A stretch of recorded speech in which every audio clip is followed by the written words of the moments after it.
Is today still Wednesday? April 5th? Great. So we're going to come back to two conversations we started this morning, services, the tax zone services, and a little bit on EITC. And thank you, Pat, if you want to come join us.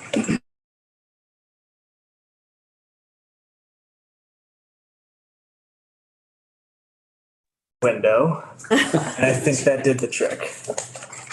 So, but if we do run into issues, Saoirse did put them on your webpage. Oh.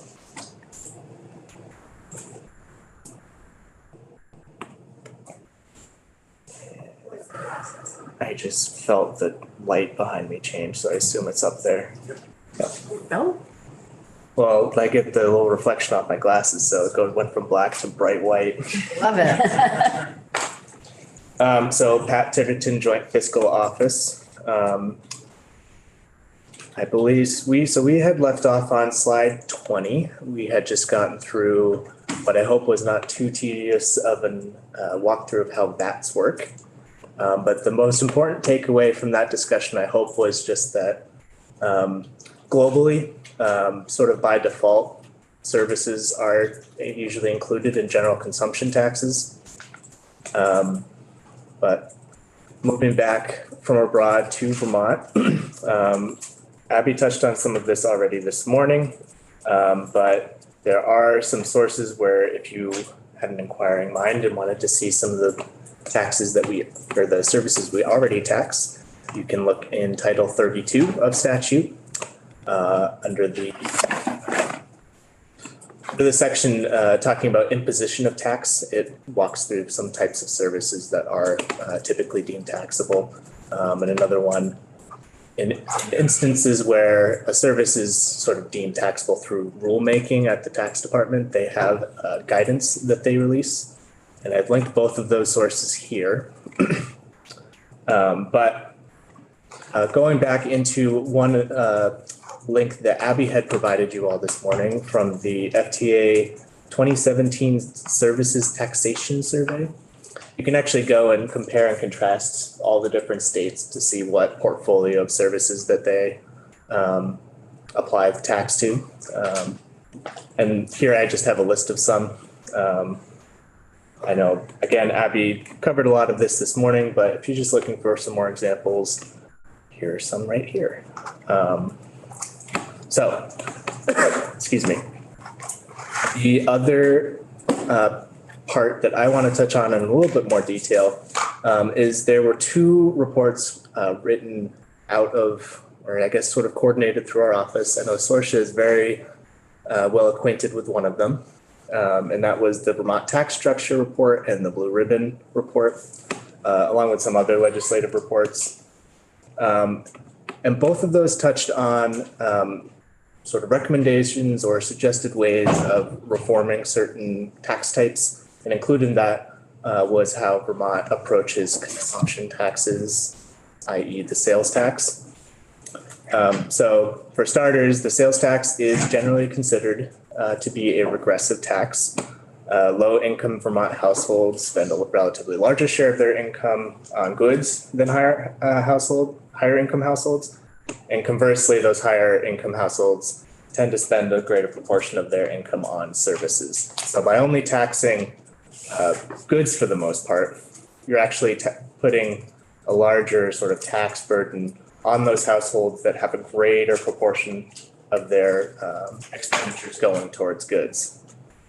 And so in the reports, both of them had a somewhat similar suggestion, and that was to apply the sales tax much more broadly. And in doing so, this ties back to the 6 pillars that I touched on this morning, the sustainability and reliability. It would likely make this type of tax much more sustainable. You know, you have a much broader base, so if something happens in one sector of the economy, you're likely not going to feel that impact quite as much as if you have a narrower base that you're dealing with.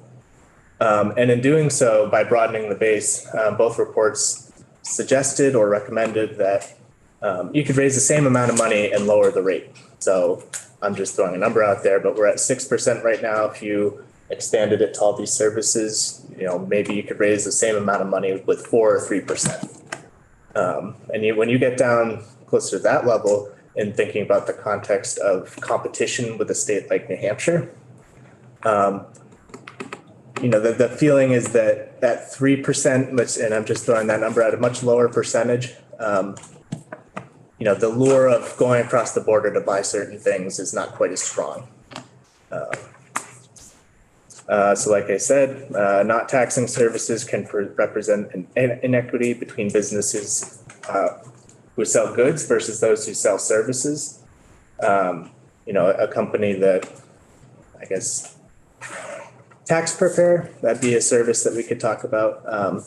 When they go and they sell their services to someone, they're not having to charge sort of that added on price that comes with the sales tax. But if you're, I guess this isn't law yet, but if we have talked about pre-written software accessed remotely, something like TurboTax, they've got their software that at that point could be then taxable. So when you go to TurboTax, you pay the tax.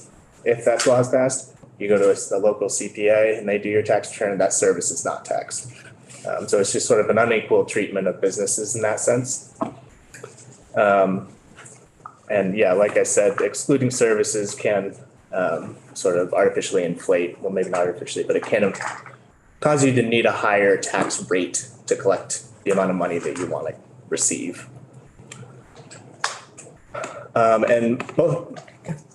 Do you want to hold opinions till later? Yeah, that would be great. Okay, Yeah, fair enough. thank you. Keep asking. So another recommendation that the reports had was to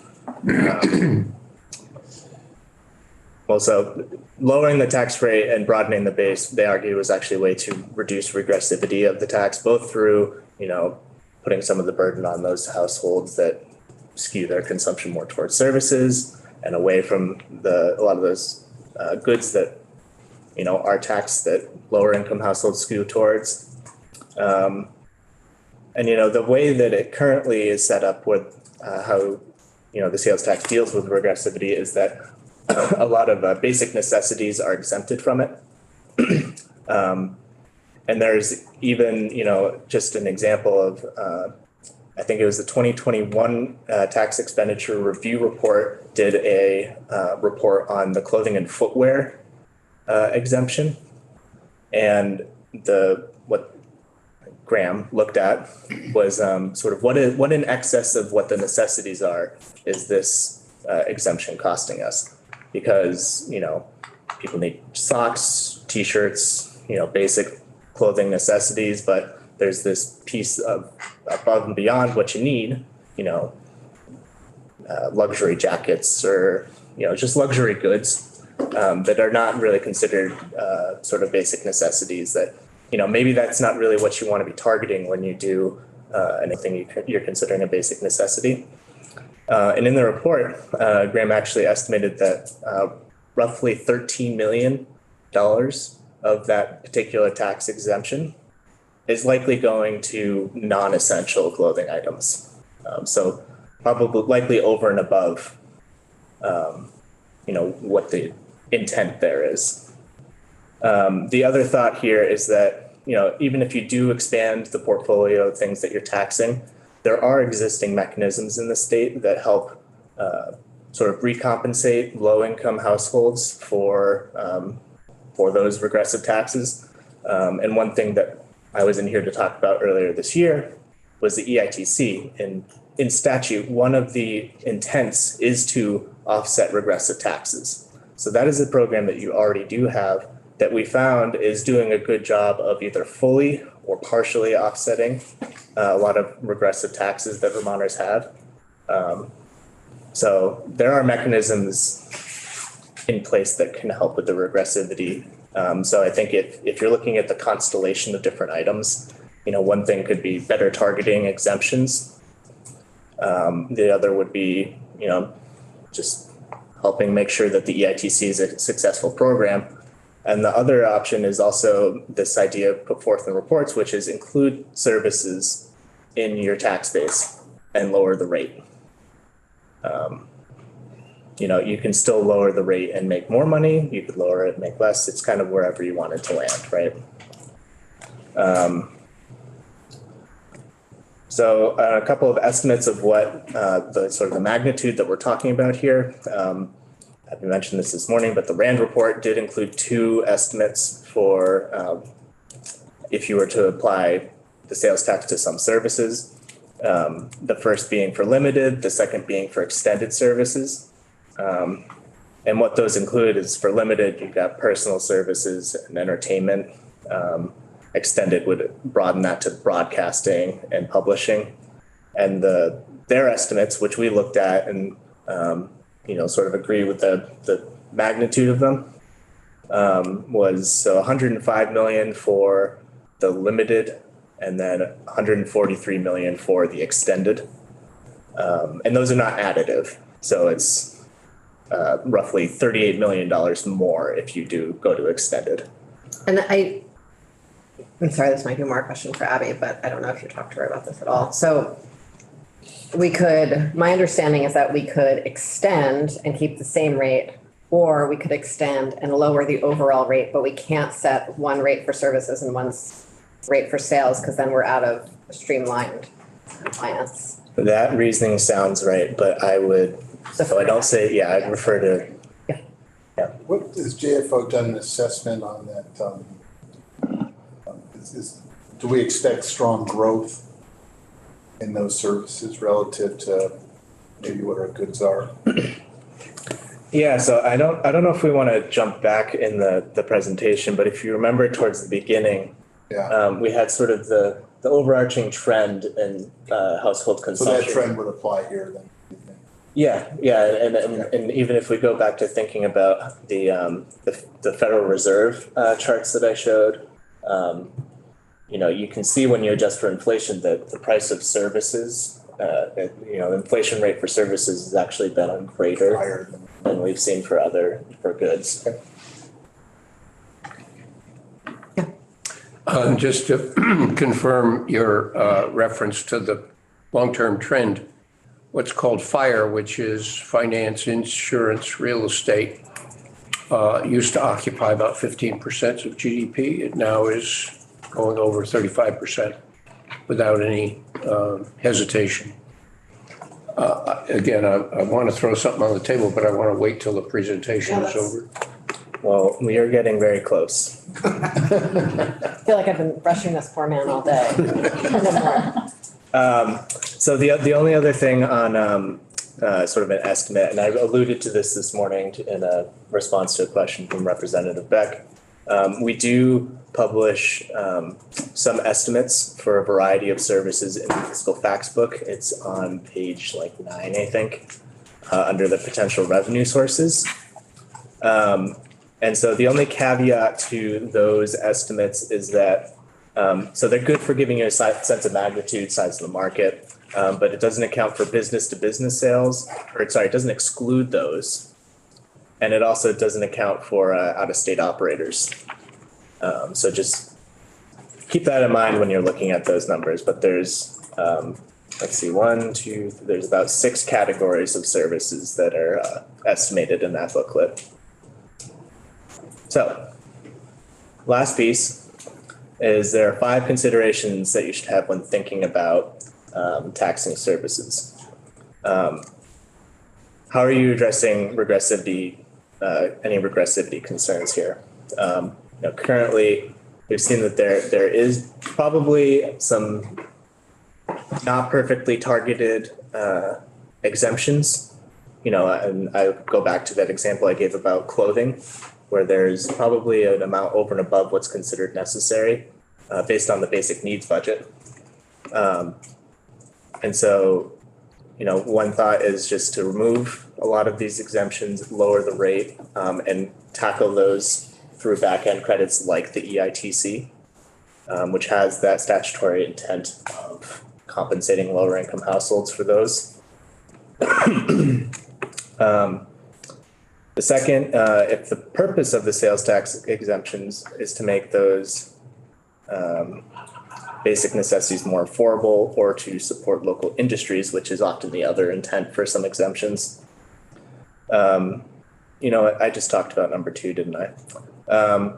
So you saw in the example about that they have a way of accounting for business to business sales to avoid any instances where you have cascading effects or tax pyramiding. Basically that's a process where you tax something every step of the way, and by the time it gets to the end consumer, a lot of taxes have been paid. So that's something that you'd want to make sure that you iron out. And then, in a lot of those countries in Canada and the EU, they do sort of use a similar approach to what we have here with exempting certain necessities like groceries. They do exempt things like rent, education, financial services. Some of those, I think the term I saw written was politically sensitive services.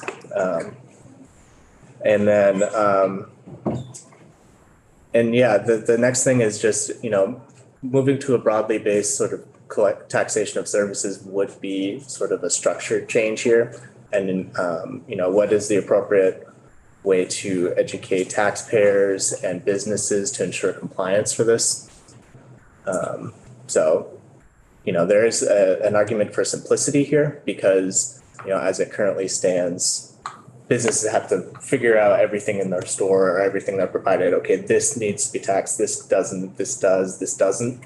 And by removing some of that complexity, you're better ensuring compliance and for the most part. And then the last thing here is just how do you treat services like goods? With goods, it's much more clear.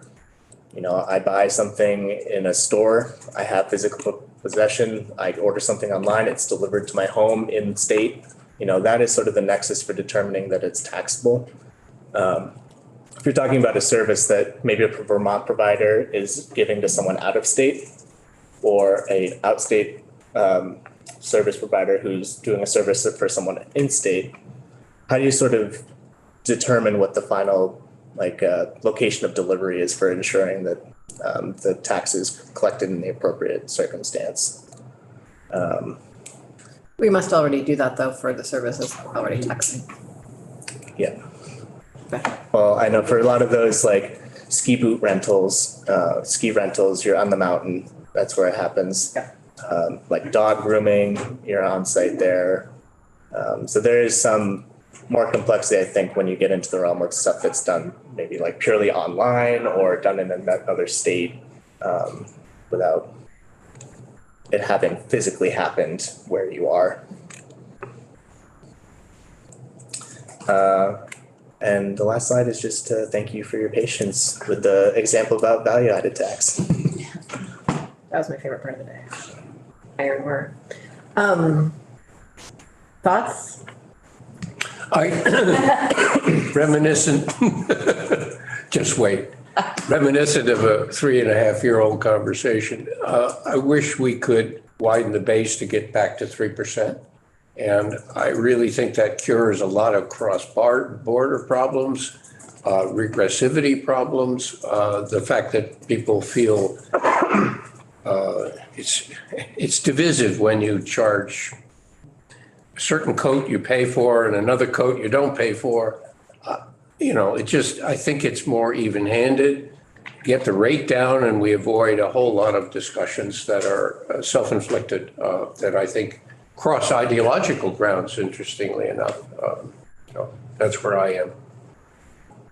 Scott, did you sponsor a bill that did this last year?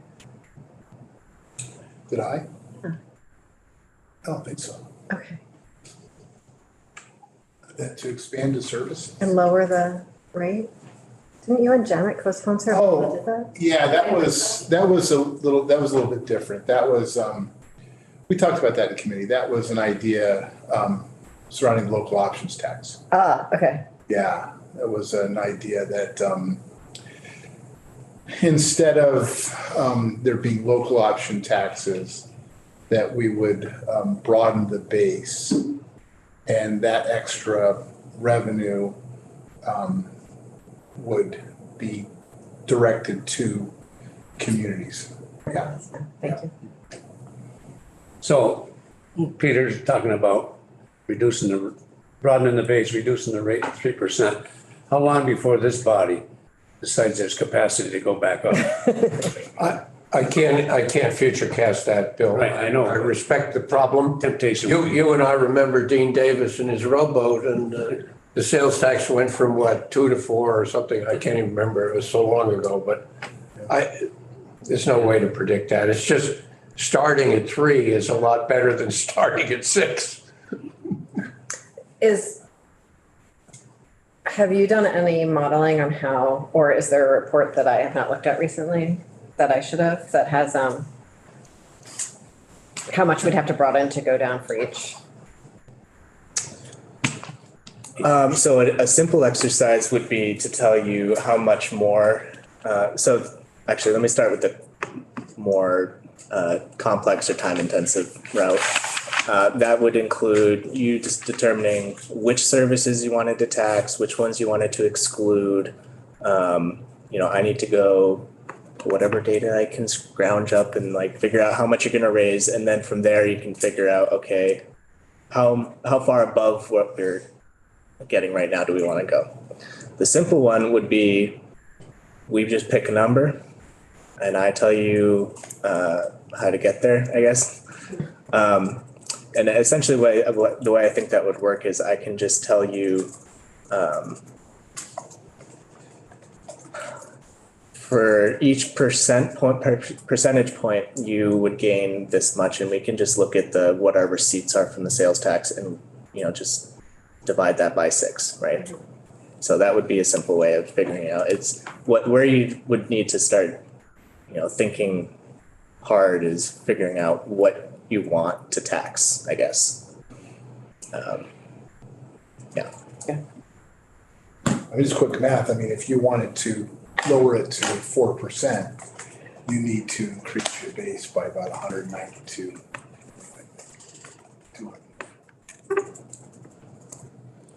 I see you're cheating and you have Or a calculator. your base, the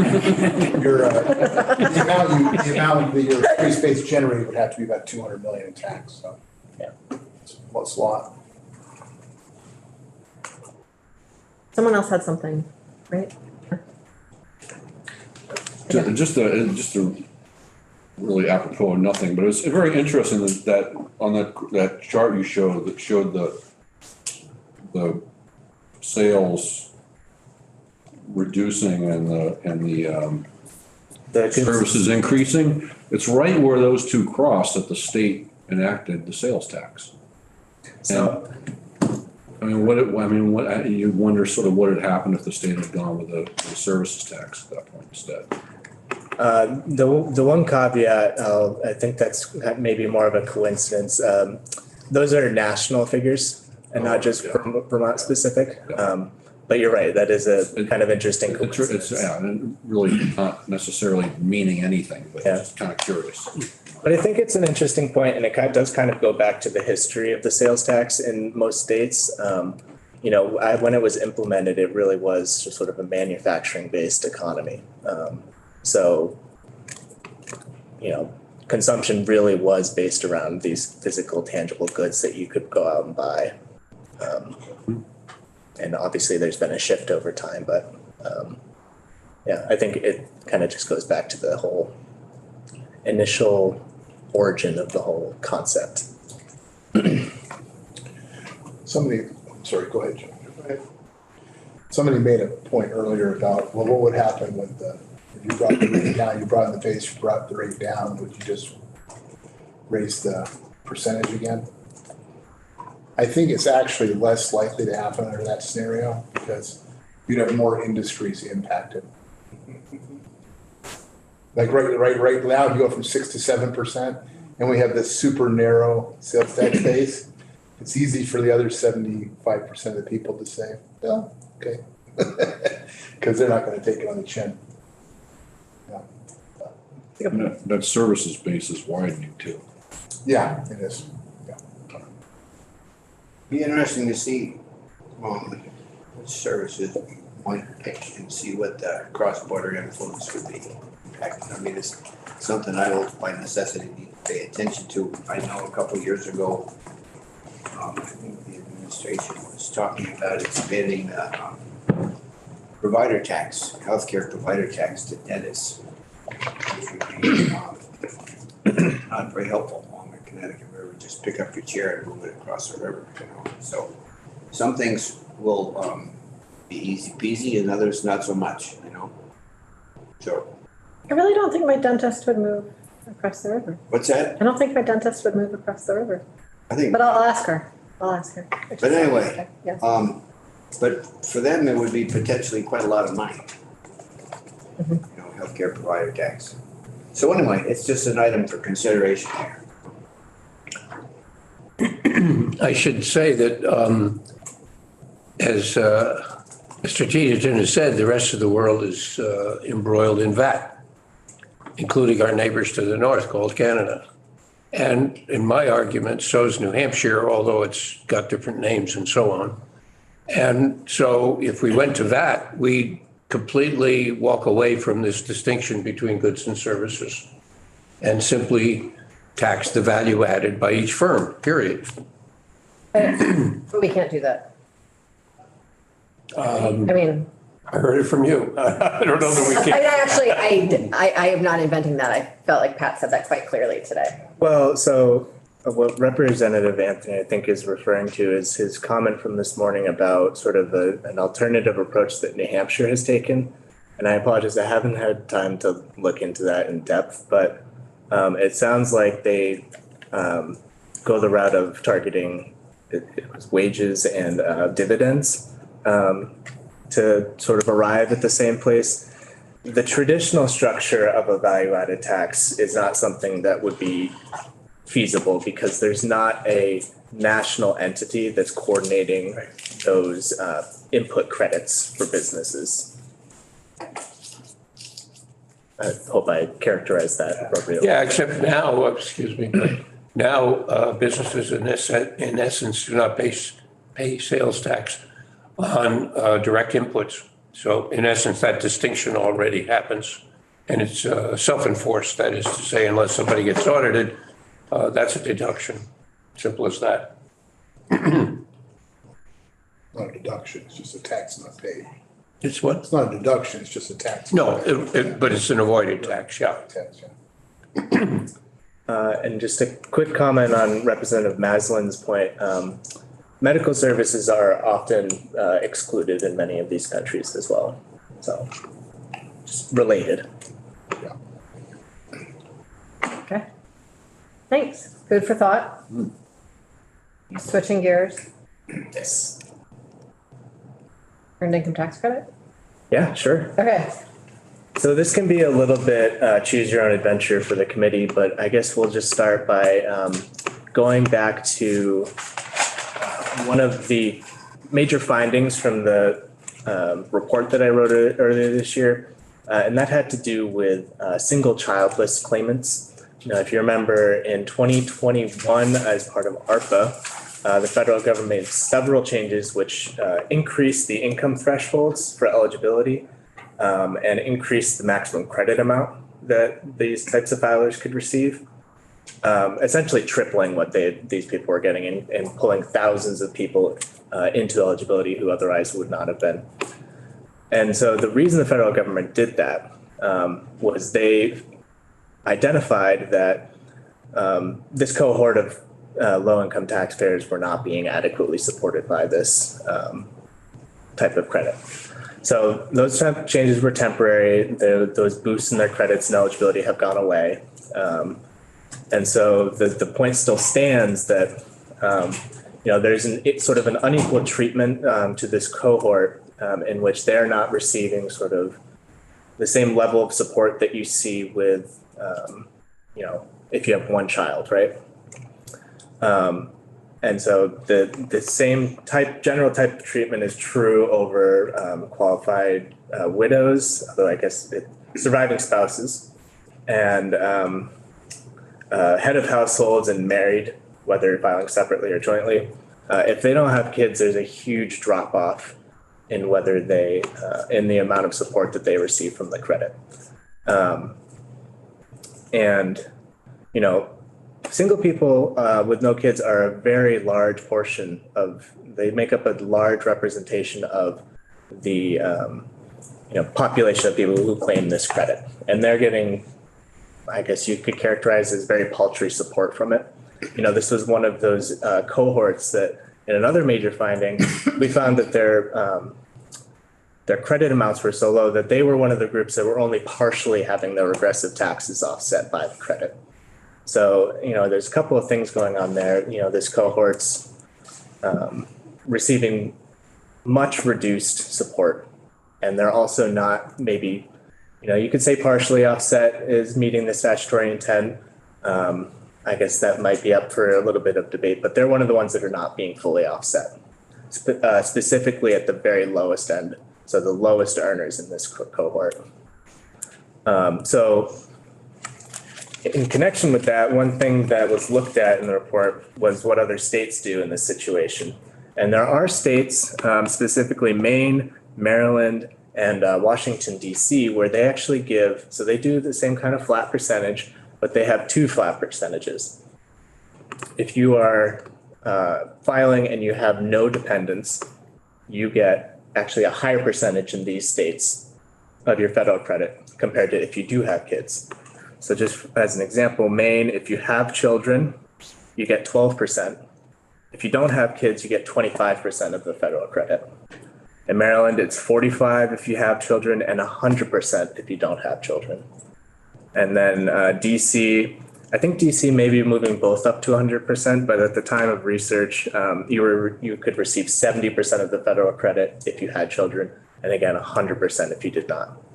So there are examples of states that have identified that this cohort of taxpayers are not sort of being adequately supported by the program.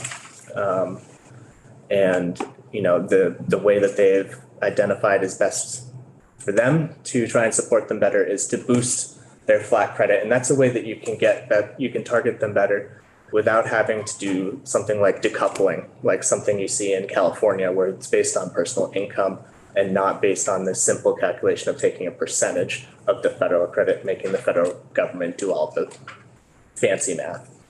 Representative Muslim? I mean, misunderstood, but I thought that the percentages would be reversed. If you had more kids and need more support, get more credit. But if I got it backwards, evidently. So the way I've described it would be more related to the findings from the report. What you're saying is if you flip the relationship and you get a higher percentage, if you do have children, that is actually something that a couple of states have also done. I have written down Oregon and Wisconsin have that construct, which you've described to me. I'm not completely, that's something, we'll just have to dig into it more. Representative Sims and Representative Anthony, is some of this in your original presentation that you gave us about? Sure, I have it pulled up if you'd like me to share. I I should. think that would help some of our brains. Representative. Absolutely. Yeah, I mean, I think it feels like there's different philosophical approaches, right? Like one argument would be that families with children might have additional expenses and therefore the attempt is to try to offset those additional costs that come with kids. And another is, you know, are you adequately benefiting from an existing program and trying to address access to reimbursement programs, but. So there is in the construct of how the federal credit is created, and I'm sharing now, so we can actually jump to a slide which shows that. And this here, you can see how the credit amount escalates very quickly from having one. So it is sort of implicitly accounting for, yes, you have more children, you have more people dependent on you, you're going to have added expenses. So there is sort of an implicit acknowledgement of that in the federal structure.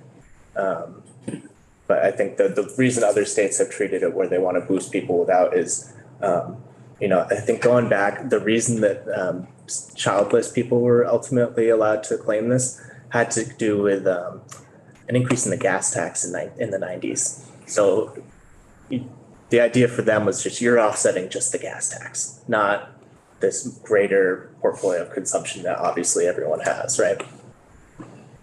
Amazing, thanks. Representative Anthony? I just, to say in more stark terms, what you just said, many states have decided the jump between 0 and 1 is so extreme that they want to compensate for that. That's because it's a flat percentage of a federal tiered system. They're simply adjusting the jump. That's all, I think. I'm also wondering, Pat, just about the demographics of the people who are getting the zero children credit. And what I'm thinking about is, for example, like older people who like really, could use a boost out of poverty, or people who are yet to have children because they're younger and then maybe are out of poverty by the time they have children. I'm just curious about what that looks like, if you know. So I think the answer might disappoint you a little bit, but all of this information came from the tax department, which is why we have such big detailed numbers from them. What it lacks is a lot of demographic information like what you're talking about. But I think your thought process is right. A lot of, I wouldn't be surprised if a lot of the single low income people are probably, fresh out of high school, fresh out of college. They're just starting out. Maybe they're working part-time, living at home while they figure out what they want to do. So there is that factor of early career people probably being well represented in this cohort. Don't they have to be over 25? You're right. They have to be over 21. 21, okay. Yeah. That was the temporary number, actually. You're right. It is back up to 25. Anyway, the point still stands that it would be early career people. Thank you for the clarification.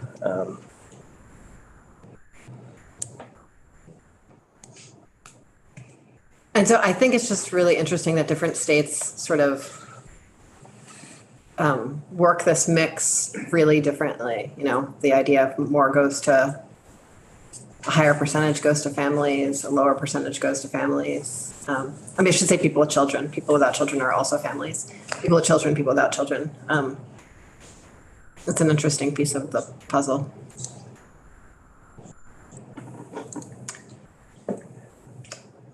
Anyone? I didn't have any additional comments, but if there were any more questions, refresh on any of the background while I'm here, I'm happy to answer any questions on that.